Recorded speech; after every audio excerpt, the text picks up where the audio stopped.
Salam damai dalam kasih Tuhan Yesus Kristus. Saudara, kita jumpa lagi di program Gema Firman dalam angka bermakna.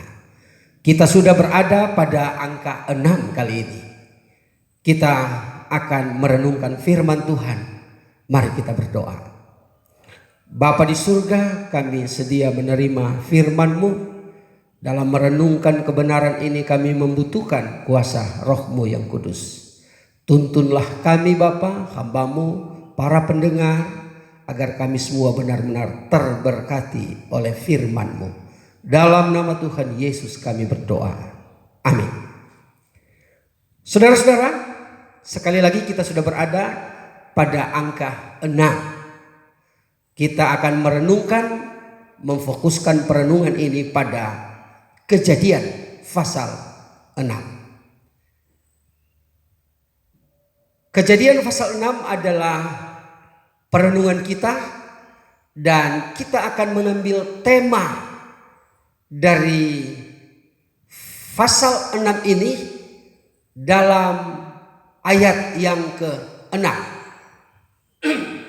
Mari kita dengarkan ayat ini, saudara-saudara. Kejadian pasal 6 ayat 6. Maka menyesallah Tuhan bahwa ia telah menjadikan manusia di bumi, dan hal itu memilukan hatinya. Saudara, dengarkan ayat ini, saya ulangi sekali lagi. Maka menyesallah Tuhan bahwa ia telah menjadikan manusia di bumi, dan hal itu memilukan hatinya. Pertanyaannya adalah, ada apa dengan manusia sehingga Tuhan menyesal telah menciptakan manusia? Atau apakah manusia adalah produk yang gagal sehingga Tuhan menyesal telah ciptakan? Saudara-saudara, mari kita dengarkan jawaban firman Tuhan. Kita akan membaca selengkapnya dari Kejadian pasal 6 yang menjadi pokok perenungan kita pada kesempatan yang berbahagia ini. Kita akan mulai dari ayat pertama dalam buku Kejadian pasal 6. Dengarkan, saya akan sebutkan ayat ini bagi kita semua. Ketika manusia itu mulai bertambah banyak jumlahnya di muka bumi, dan bagi mereka lahir anak-anak perempuan, maka anak-anak Allah melihat bahwa anak-anak perempuan manusia itu cantik-cantik.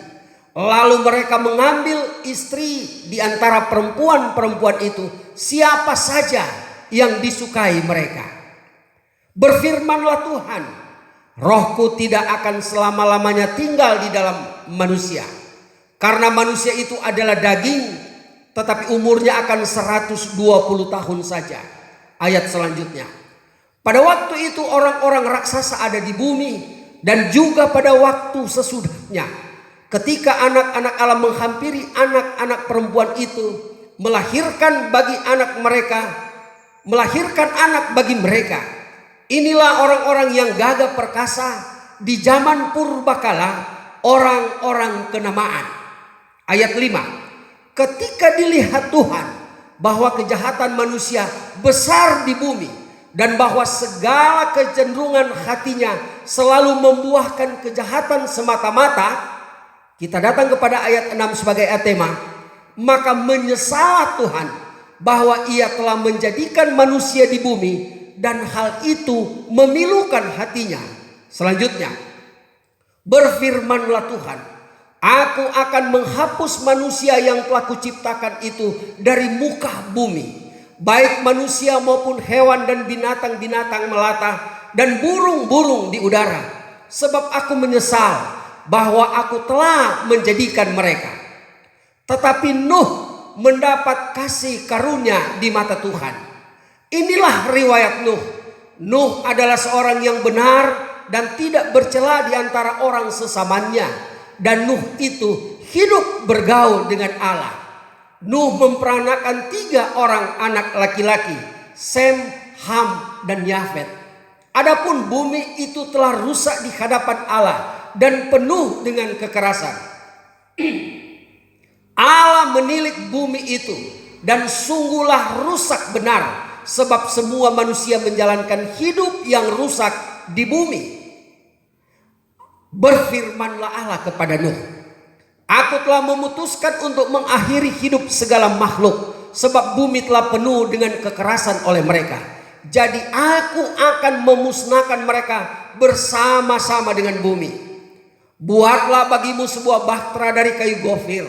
Bahtera itu harus kau buat berpetak-petak, dan harus kau tutup dengan pakal dari luar dan dari dalam. Beginilah engkau harus membuat bahtera itu. Tinggi 300 hasta panjangnya, 50 hasta lebarnya, dan 30 hasta tingginya. Buatlah atap pada bahtera itu, dan selesaikan bahtera itu sampai sehasta dari atas, dan pasanglah pintunya pada lambungnya. Buatlah bahtera itu bertingkat bawah, tengah, dan atas. Ayat selanjutnya, sebab sesungguhnya aku akan mendatangkan air bah meliputi bumi untuk memusnahkan segala yang hidup dan bernyawa di kolong langit. Segala yang ada di bumi akan mati binasa. Tetapi dengan engkau aku akan mengadakan perjanjianku, dan engkau akan masuk ke dalam bahtera itu, engkau bersama dengan anak-anakmu dan istri anak-anakmu. Dan dari segala yang hidup, dari segala makhluk, dari semuanya harus engkau bawa satu pasang ke dalam bahtera itu, supaya terpelihara hidupnya. Bersama dengan engkau jantan dan betina harus kau bawa.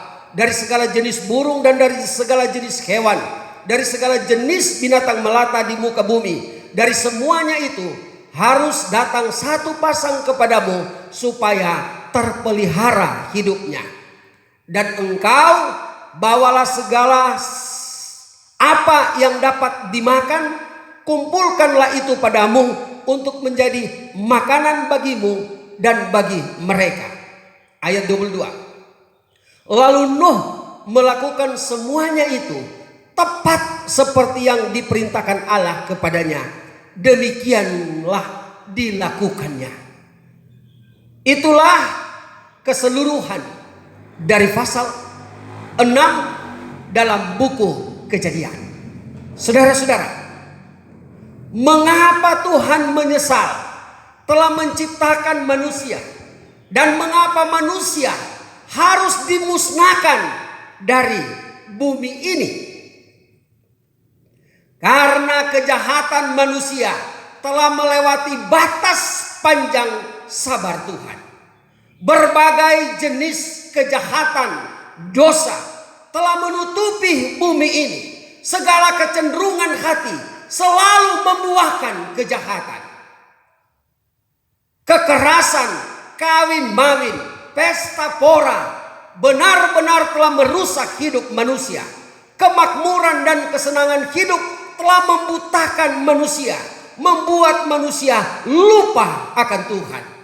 Lebih tragis lagi, manusia di zaman itu telah membuat berhala-berhala menjadi ilah mereka.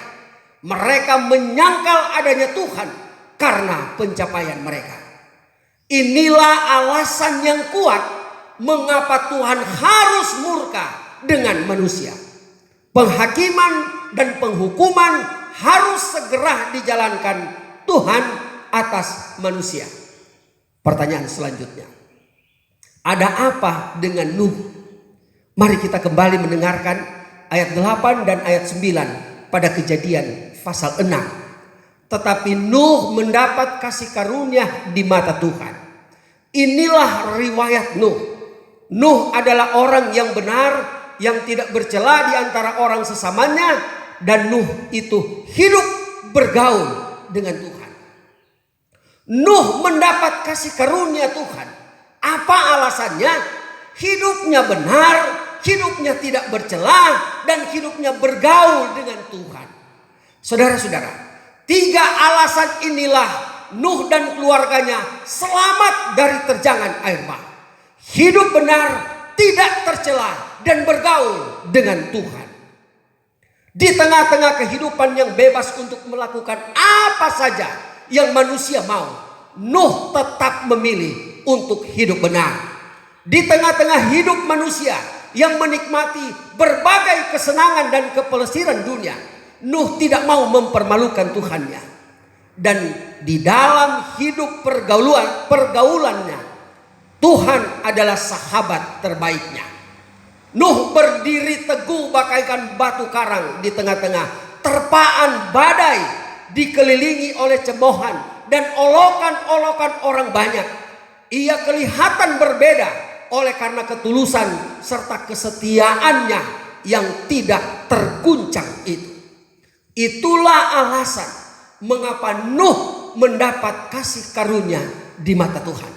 Bahkan saudara-saudara, rekomendasi Alkitab atas Nuh adalah Ibrani pasal 11 ayat 7 berkata begini.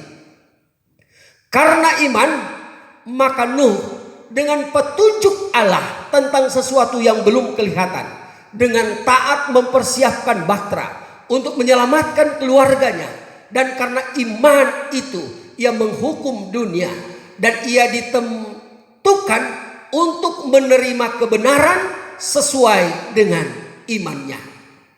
Saudaraku, dalam penghukuman yang Tuhan berlakukan pada manusia saat itu, rentan waktu yang Tuhan berikan cukup panjang untuk menyadarkan manusia dari segala dosa-dosa mereka. Sampai berapa lama waktu? Berapa lama kesempatan yang Tuhan berikan? 120 tahun. 120 tahun adalah kesempatan yang panjang diberikan Tuhan bagi manusia. Di saat mana bahtera dibangun oleh Nuh atas petunjuk Tuhan. Tapi sangat disayangkan, waktu yang Tuhan berikan tidak dihiraukan oleh manusia. Bahkan 7 hari pun sebelum Tuhan turunkan air bah, kesempatan itu masih diberikan agar manusia masuk ke dalam bahtera supaya mereka dapat diselamatkan. Tetapi hanya Nuh dan keluarganya yang masuk ke bahtera.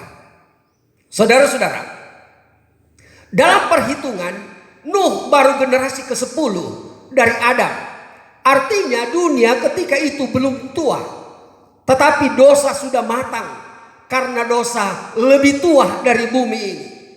Karena dosa tidak dimulai di bumi ini, tapi justru dimulai dari sorga ketika Lucifer memberontak melawan Tuhan.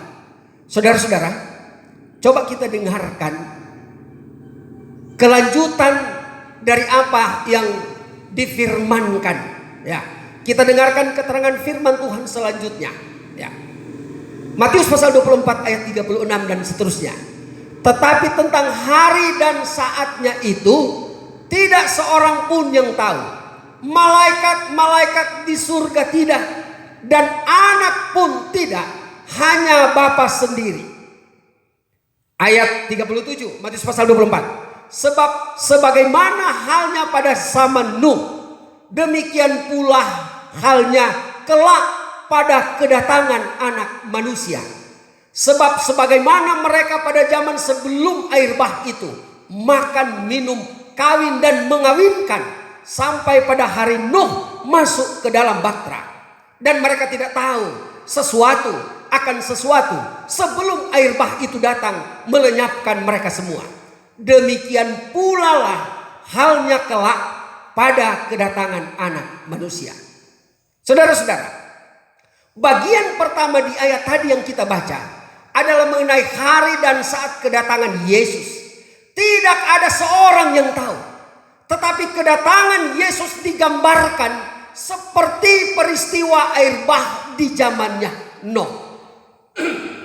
Perilaku kehidupan manusia di zaman Nuh menjadi juga perilaku kehidupan manusia di zaman akhir ini, di mana saya dan saudara hidup. Di saat mana Yesus akan datang. Sekali lagi, tidak ada seorang pun yang tahu hari tanggal kedatangannya. Bahkan Alkitab mengatakan Yesus datang seperti pencuri.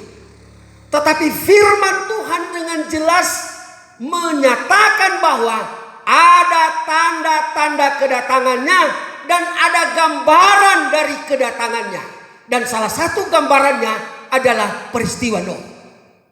yang menjadi gambaran yang dilakukan oleh manusia dulu dan sekarang itu juga dilakukan oleh manusia di saat mana Yesus akan datang. Nuh yang hidup sebelum air bah menerima kasih karunia. Kita pun yang hidup di akhir zaman menerima kasih karunia. Yohanes pasal 3 ayat 16. Karena begitu besar kasih Allah akan dunia ini, sehingga ia telah mengaruniakan anaknya yang tunggal, supaya setiap orang yang percaya kepadanya tidak binasa, melainkan memperoleh hidup yang kekal. Inilah kasih dan keadilan Tuhan atas kita manusia di dunia ini. Kita hidup di bawah kasih karunia. Kita hidup oleh anugerah. Kasih karunia-Nya siapa dan anugerahnya siapa? Ya, Yesus Kristus yang adalah Tuhan dan juru selamat kita. Dialah yang sedang kita nanti-nantikan sekarang ini.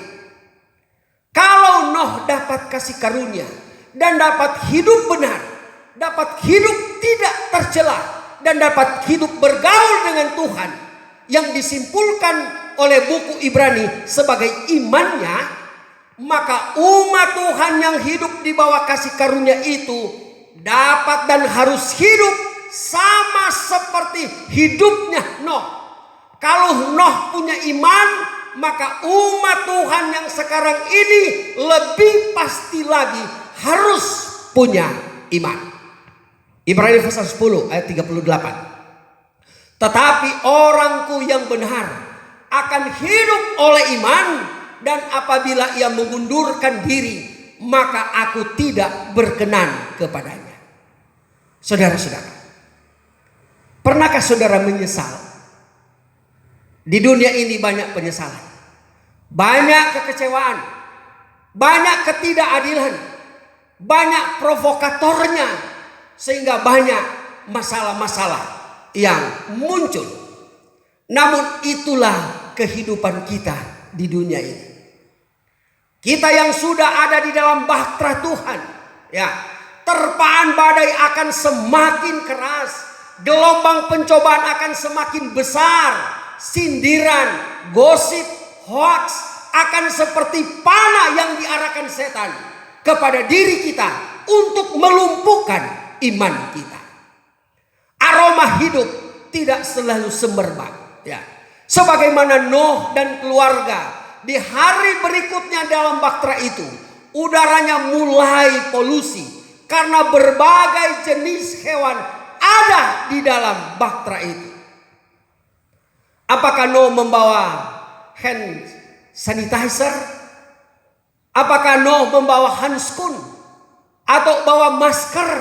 Atau pelindung? Atau pakaian khusus penangkal virus? Saya tidak tahu. Tidak ada informasinya. Tetapi Alkitab memberitahukan kepada saya dan saudara bahwa Nuh masuk ke dalam bahtera dengan membawa dan dibawa oleh imannya, kepercayaannya, keyakinannya, penurutannya kepada Tuhan. Itulah yang membuat ia tetap bertahan di dalam bahtera. Mengapa? Sekali lagi, ia membawa dan dibawa oleh imannya. Dia tahu gelombang itu pasti akan berakhir. Segala kesusahan dan malapetaka yang ditemui dalam kehidupannya, ketika ia berada di dalam kehidupan dalam bahtera itu, dia tahu dengan imannya itu pasti akan berakhir. Begitu pula saya dan saudara. Kita semua ada di dalam bahtera Tuhan. Tapi kita datang dari suku yang berbeda, bahasa yang berbeda, budaya yang berbeda, bahkan ada banyak sifat yang berbeda. Kalau kita hanya melihat dari perbedaan itu, maka itu akan menjadi polusi dan kita akan cenderung menjadi polisi, menghakimi satu dengan yang lain. Tetapi kalau arah pandang kita fokuskan kepada Yesus Kristus, Hasilnya adalah tergenapilah doa Tuhan Yesus dalam Yohanes pasal 17 ayat 23. Aku di dalam mereka dan engkau di dalam aku, supaya mereka sempurna menjadi satu. Haleluya. Ayat ini mengatakan, aku di dalam mereka dan engkau di dalam aku, supaya mereka sempurna menjadi satu. Agar dunia tahu bahwa engkau telah mengutus aku, dan bahwa engkau mengasihi mereka sama seperti aku, sama seperti engkau mengasihi aku. Itulah doa Tuhan Yesus. Firman Tuhan berkata, bersabar dalam sengsara dan bertekun di dalam doa. Kita sedang dalam pergumulan, saudara-saudara. Jangan sampai Tuhan menyesal karena kita telah keluar dari bahtera kebenaran Tuhan. Pergumulan demi pergumulan, tantangan demi tantangan pasti kita hadapi dan sedang kita rasakan saat ini. Tetapi apapun itu, kita harus mempertetapkan iman kita untuk ada di dalam bahtera apapun yang terjadi dalam hidup kita. Saudara-saudara, janji pasti yang kita sedang tunggu-tunggu adalah kata-kata Yesus. Jangan gelisah hatimu, percayalah kepada Allah, percayalah juga kepadaku. Di rumah Bapakku banyak tempat tinggal. Jika tidak demikian, tentu aku mengatakannya kepadamu. Sebab aku pergi ke situ menyediakan tempat bagimu. Dan apabila aku telah pergi ke situ dan telah menyediakan tempat bagimu, aku akan datang kembali dan membawa kamu ke tempatku, supaya di mana aku berada, kamu pun berada. Demikianlah kata-kata Yesus yang menjadi puncak pengharapan saya dan saudara. Saudara-saudara, di dunia ini banyak penyesalan, tapi kita tidak akan menyesal karena Yesus segera datang menjemput saya dan saudara. Doa kita pada kesempatan ini.